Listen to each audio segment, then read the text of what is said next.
is meditation. This is meditation. Oh, yes, this is meditation. This is the power of meditation. Hello, beautiful human beings of the planet Earth. मैं हूँ खुशरोज and guys एक बार फिर हम लोग प्रकृति के दिल में हैं एंड गाइस आज मैं बात करने जा रहा हूँ about we are in the spiritual warfare. हम लोग आध्यात्मिक युद्ध में गाइस। इसे मुझे लगता है कि आप भी कहीं न कहीं सेंस कर पा रहे हो, आप भी इसे समझ पा रहे हो। प्लेटो का एक बहुत ही ज़्यादा पावरफुल लाइन भी है। उन्होंने कहा है जो मर गया है बस उन्होंने ही युद्ध की अंत देखी है। Only the dead have seen end of the war. जैसे कि हम सब देख रहे हैं इज़राइल और पैलेस्टाइन का वॉर। अभी इज़राइल के तो बहुत कम, लेकिन पैलेस्टाइन के बहुत सारे लोग मारे गए, जिसमें से 1000 तो बच्चे और बच्चियां ही मारे गए। तो वो तो मर गए, वॉर उसके लिए ख़त्म। लेकिन जो जिंदा है वो वॉर में है, वो युद्ध में है। और जो मर गए उसका दर्द भी ख़त्म, जो जिंदा है वो दर्द में है। और इस वीडियो में मैं इज़राइल और पैलेस्टाइन के बारे में बात नहीं करने जा रहा हूँ। उसका मैंने बस एक एग्ज़ाम्पल लिया और उसका एग्ज़ाम्पल गॉड भी अभी पूरे ह्यूमैनिटी को दे के रखे हैं। और अगर आप अवेक हो, अगर आप कॉन्शियस हो, तो आप रियलाइज़ कर चुके हो कि ऑलमाइटी गॉड, परमात्मा वाहे गुरु अल्लाह सुब्हानहू व तआला इटर्निटी से जो चीज़ें इस एग्जिस्टेंस में हो रही है वो सब में अवेयर है। और ये एक ट्रूथ है।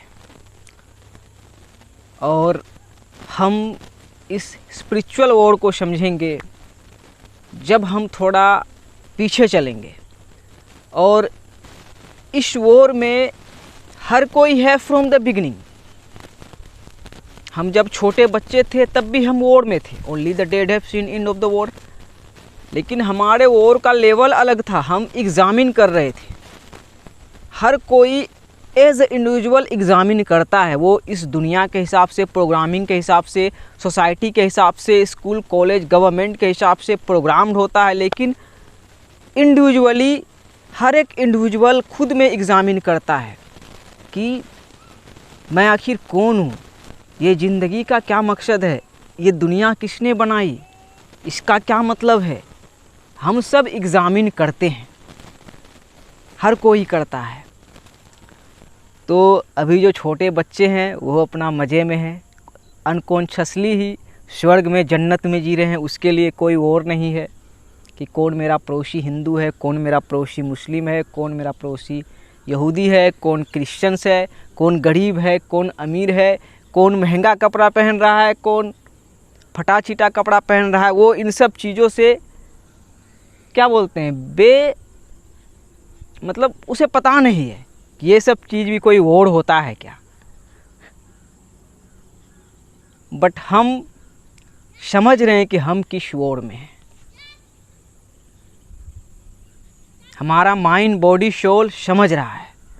और हम सब ऑफिशियली मेंटल वॉर में हैं, स्पिरिचुअल वॉरफेयर में हैं। और इसकी शुरुआत ग्लोबल लेवल पे 2019 से ही हो चुकी है। जब कोरोना वायरस इस प्लैनेट अर्थ में ग्लोबली मैनिफेस्ट हुआ, यही काफ़ी था ह्यूमैनिटी को रियलाइज़ करवाने के लिए और स्पिरिचुअल वॉरफेयर को रियलाइज़ करवाने के लिए। मैं दिल्ली से आ चुका था। हम सब क्वारंटीन देखे, लॉकडाउन देखे, हम सब मैट्रिक्स को पूरा खाली देखे। बहुत सारे लोग बस बंद कमरे में बहुत दिनों तक पड़े रहे। गांव में तो वैसा कुछ माहौल नहीं पता चला, गांव तो गांव है। लेकिन हमने वो सहा। फिर रसिया यूक्रेन का वॉर जैसा हम लोग देखे, फिर बहुत सारी अर्थक्वेक्स देखे, टर्की में हम अर्थक्वेक देखे, और इंडिया में अर्थक्वेक तो नहीं लेकिन बहुत सारी नेचुरल घटनाएं देखे। जैसे कि त्रिपुरा में ट्रेन का हादसा हुआ, 3 ट्रेन टकराई, देयर इज नो कोइंसिडेंस। और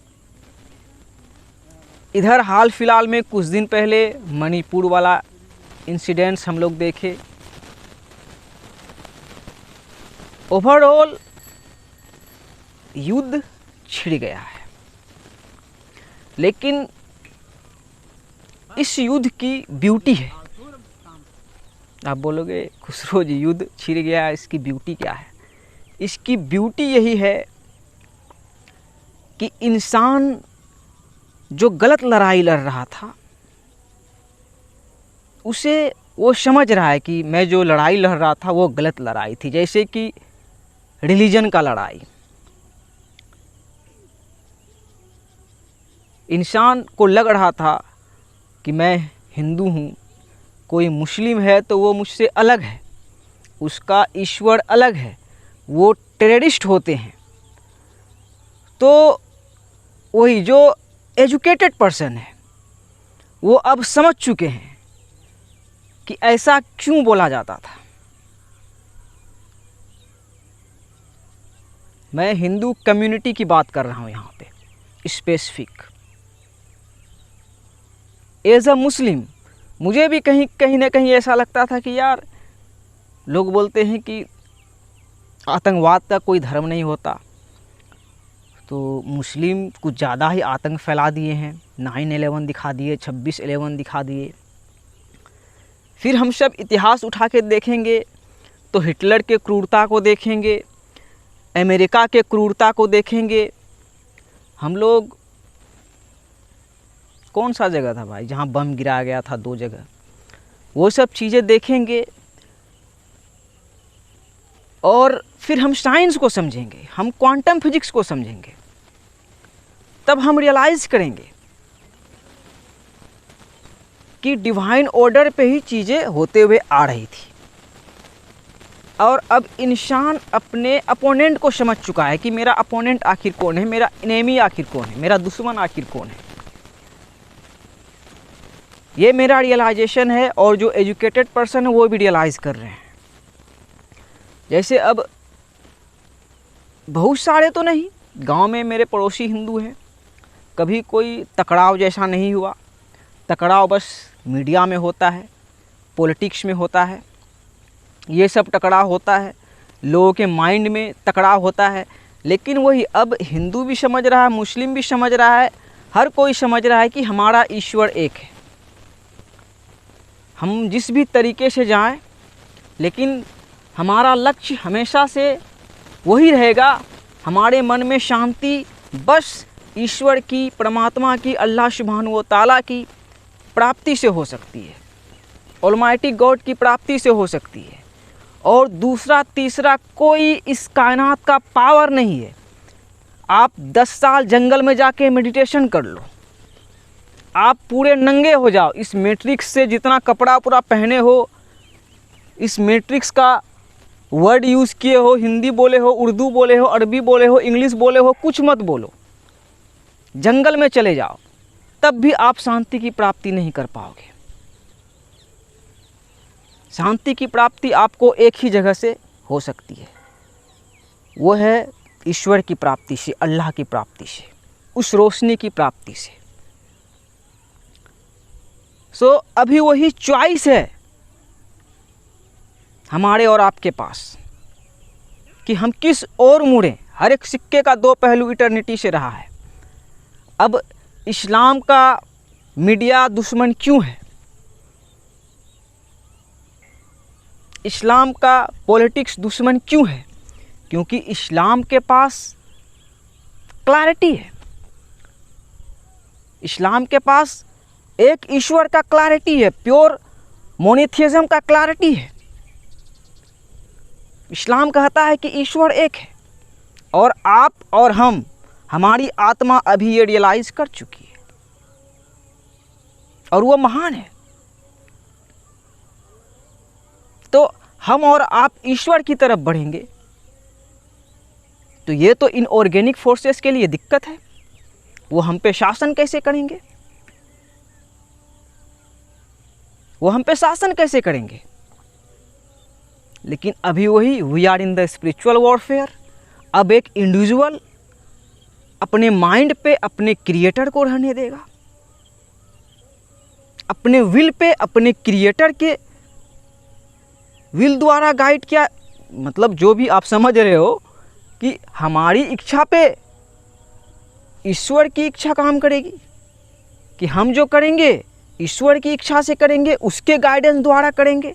लेकिन बहुत दिनों से हम इनऑर्गेनिक फोर्सेस, गवर्नमेंट, पॉलिटिशियंस के इच्छा से काम कर रहे थे, अभी भी बहुत सारे लोग कर रहे हैं। बहुत सारे लोग इस माया के, इस डार्क वर्ल्ड के स्लेव्स हैं। लेकिन आप वही जैसे भी एग्जामिन करके, जितने टाइम भी मेडिटेशन करके रियलाइज़ करो, आप रियलाइज़ करोगे कि हमें और आपको हमेशा सर्वेंट हमारे मालिक का होना चाहिए।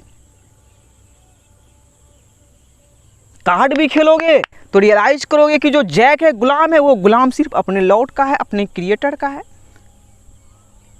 हम इंसान किसी इंसान के यहाँ गुलाम हो ही नहीं सकते। और इसी को रियलाइज़ कर लेना, आज़ाद हो जाना है।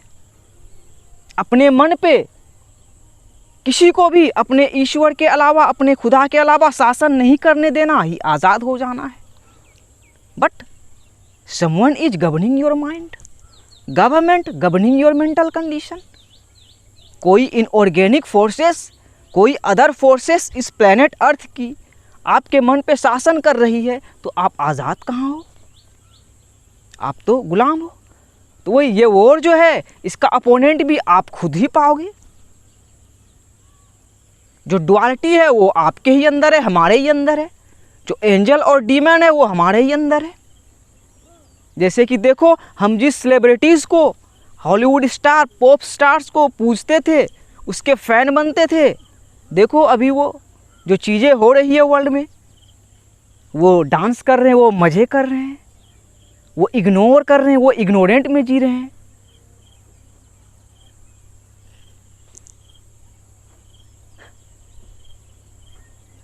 हमारी आँख, हमारा कॉन्शियसनेस ये सब देख पा रहा है, समझ पा रहा है। सो स्प्लिट हो चुकी है 3D और 5D में, और हमारे पास चॉइस है कि हम किस ओर जाएं। 5D में जाएं, जन्नत में जाएं, न्यू अर्थ में जाएं, अपने क्रिएटर को अपना लॉर्ड बताएं, या 3D में पैसे को, होता है ना, लस्ट को, पावर को, फेम को अपना लॉर्ड बताएं, उसकी वर्शिप करें। हमारे पास अभी चॉइस है।